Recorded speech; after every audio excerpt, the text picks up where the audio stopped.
Best. December 6ಗೆ. ಸಾವಿರಾರು ವರ್ಷಗಳಿಂದಲೂ ಬೆಂಕಿಯ ಜ್ವಾಲೆಯಲ್ಲಿ ಕುದಿಯುತ್ತಿದ್ದ ತನ್ನ ನಂಬಿದ ಪ್ರಜೆಗಳನ್ನು ಕಾಪಾಡೋದಕ್ಕೆ ಒಬ್ಬ ಮಹಾನಾಯಕ ಹಿಡಿದೆದ್ದು ಬಂದ.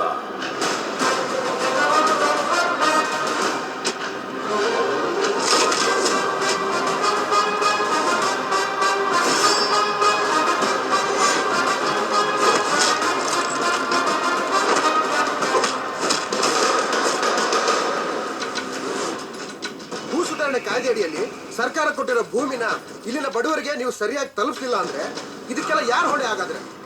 ಕಾಲದಿಂದನೂ ಕಷ್ಟಪಟ್ಟು ಸಂಪಾದನೆ ಮಾಡಿರೋ ಜಮೀನದು, ಅದನ್ನು ಯಾರೋ ಮೂರನೇ ವ್ಯಕ್ತಿ ಕಬ್ಜಾ ಮಾಡ್ಕೋತಾನೆ ಅಂತಂದ್ರೆ. ಹಾಯ್, ರಾಕೇಶ್ ಅವರು ನಟಿಸಿ ಕರ್ಣನ್ ಅವರು ನಿರ್ದೇಶನ ಮಾಡಿರುವಂಥ ಸಿನಿಮಾ ಧೀರ ಭಗತ್ ರೈ ಇದೆ. ಡಿಸೆಂಬರ್ 6ನೇ ತಾರೀಕು ರಿಲೀಸ್ ಆಗ್ತಾ ಇದೆ. ಈಗ ತಾನೇ ಟ್ರೈಲರ್ ನೋಡಿದೆ.